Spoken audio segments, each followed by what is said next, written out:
देखिए, ये कोई मुद्दा ऐसे मैं उसको मुद्दा नहीं बोलूंगी। एक सच्चाई की लड़ाई है। 2 साल से हम संघर्ष कर रहे हैं और सेम उसी बदमाश के हाथ में फेडरेशन दे दी है। तो मैं बिल्कुल सदन में अगर मैं आई हूँ और खिलाड़ियों के लिए मैं आई हूँ, किसी और थर्ड चीज के लिए मैं आई नहीं हूँ।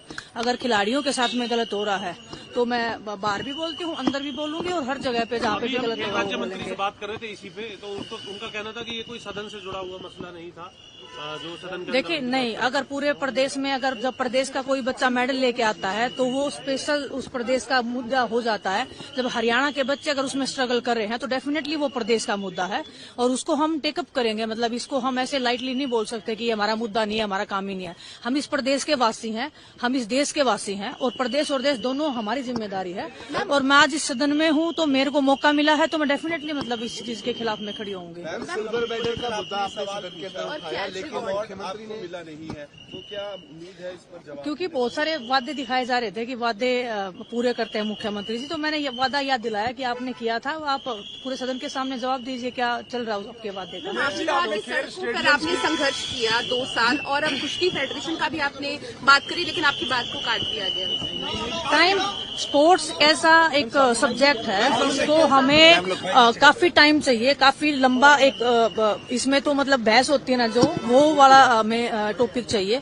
इसमें वो सामने वाले खुद प्रेजेंट करते हैं, मैं खुद प्रेजेंट करती हूँ, तो कोशिश मेरी है कि मैं मतलब कुछ तो हम चेंज करें। अगर मैं यहाँ पे आई हूँ स्पोर्ट्स में कुछ चेंज नहीं हुआ तो कोई फायदा नहीं हुआ। 44 नौकरियां मिली स्पोर्ट्स कोटे से, उन्होंने 213 या 214 200 से ऊपर की नौकरियां उन्होंने खिलाड़ियों को दी हैं। देखिए, मैं इसी बात मैं बताइए, बहुत सारे पॉइंट्स ऐसे हैं जो आप 5 मिनट में 8 मिनट में नहीं बोल पाते हो।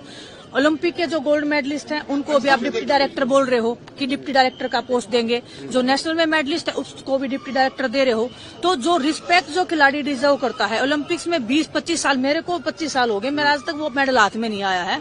तो वो मेडल की जो कीमत है वो सरकार को पता भी होनी चाहिए और उस खिलाड़ी को वो सम्मान भी मिलना चाहिए, ताकि पूरी जिंदगी के लिए उसको ये रहे कि हाँ, मैंने इस प्रदेश के लिए, इस देश के लिए कुछ किया है और मैं आज जिस पद पे हूँ वो अपनी मेहनत के ऊपर हूँ, वो किसी के रहमो क्रम पे नहीं हूँ। तो इतना सम्मान तो खिलाड़ियों को मिलना चाहिए।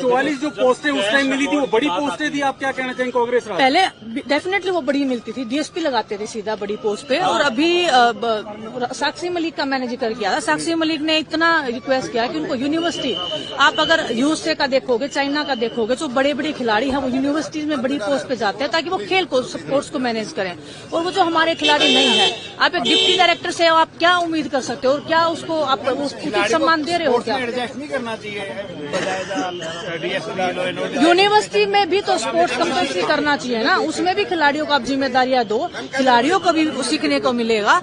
तो एक जरूरी नहीं है कि एक स्पोर्ट्स की फील्ड में खिलाड़ी एक ऐसा एक मैं मानती हूँ कि इतना दिमाग, इतना माइंड उसके अंदर होता है, इतना क्रिएटिव होता है और वो हर चीज से, जिंदगी में हर चीज से वो गुजर चुका होता है। तो वो अलग अलग फील्ड में भी वो अपना कंट्रीब्यूशन दे सकता है।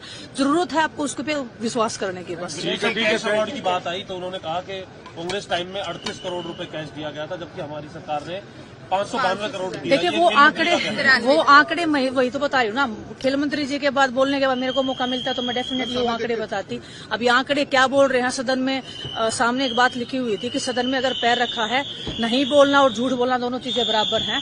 तो वो ये चीजें जो हैं वो पूरे सदन के सामने सच्चाई से रखनी चाहिए। ऐसे आप पूरा तथ्य नहीं है? नहीं, ये बिल्कुल तथ्य नहीं है। ऐसा इतना पैसा किस खिलाड़ी को मिला है? खिलाड़ी कैसे ओढ़ के लिए दर दर भटक रहे हैं। अंडर 17, अंडर 14 के जो बच्चे हैं मेरी विधानसभा में, और एक रेसलिंग की लड़की है प्रिया मलिक, उसका पैसा भी तक नहीं अटका क्योंकि उसके सामने लिखा दिया कि अंडर 17 की लड़की है, उसके लाखों में पैसे अटके हुए हैं। ऐसे बहुत सारे खिलाड़ी हैं, मतलब एक एक खिलाड़ी का उदाहरण यहाँ पे नहीं दे सकती, लेकिन लाखों खिलाड़ी हैं। और क्योंकि मैं खिलाड़ी हूँ तो मैं उसको अच्छे से बता सकती हूँ। हरियाणा की खेल नीति पूरे देश के अंदर सबसे बेटर है। देखिए, डेफिनेटली वो इस जो टाइम पीरियड में 20 साल में सबसे पहले ओम प्रकाश चौटाला जी ने उस खेल नीति को बनाने का काम किया था। शुक्रगुजार है, आज हमारे बीच में नहीं है वो। उसके बाद में हुड्डा साहब ने उस नीति को आगे बढ़ाया है। उसके बाद में अभी इनका जो बीजेपी पार्टी का जो काम था उसको बढ़ना चाहिए था। 12 में भी ओलंपिक में 5-6 मेडल आ रहे थे, आज भी 5-6 मेडल आ रहे हैं, 24 में भी इतने मेडल आए हैं। तो अगर हमने इतना कंट्रीब्यूट किया है तो ये मेडल क्यों नहीं बढ़ रहे हैं? तो अगर आपने इतना इन्वेस्ट किया है तो ये आपकी भी तो जिम्मेदारी है। मैं मान गया आपकी बातें, साहब सच बात है ठीक है, मैं उसको दूसरी चीज को मैं साइड में रखती हूँ, वो सब सच है। तो हमारे जो रिजल्ट्स हैं वो क्यों नहीं बढ़ रहे हैं, इसके ऊपर भी तो खेलों में सरकार की राजनीति जिम्मेदारी है। खेलों के अंदर जो फेडरेशन में बिल्कुल राजनीति एक कारण है। अभी आप देख लो बॉक्सिंग फेडरेशन में क्या चल रहा है, बड़े बड़े नेता हैं वो उसको कब्जे में लेके अपना पर मैम अंदर सीधा करने का काम मंत्री कर रहे हैं। महिपाल ढांडा ने आपको ये भी कहा कि एक वाक्य हुआ है तो जरूरी नहीं सारे वाक्य ऐसे हो और पार्टी को उससे अलग। देखिए, मैं आपको आपके सामने एक बिल्कुल क्लियर बात बोल रही हूँ। जितने भी चाहे मुख्यमंत्री जी हैं, मंत्री जी हैं, हमारी पार्टी से विपक्ष पे है, एज ए खिलाड़ी होने के नाते मेरे को खुद में बहुत सम्मान मिल रहा है। इसमें मैं झुठला नहीं सकती उस चीज को, और मैं थैंकफुल भी हूँ, और मुझे समझ में भी आ रहा है, मिल भी रही लोगों से, तो वो बहुत सम्मान कर रहे हैं। और मैं भी बिल्कुल सम्मानता के साथ में बिल्कुल इज्जत और उस अपनी मर्यादा में रह के अपने बात को, खिलाड़ियों की बात को रखने का कार्य कर रही हूँ, और मैं आगे भी इसको मतलब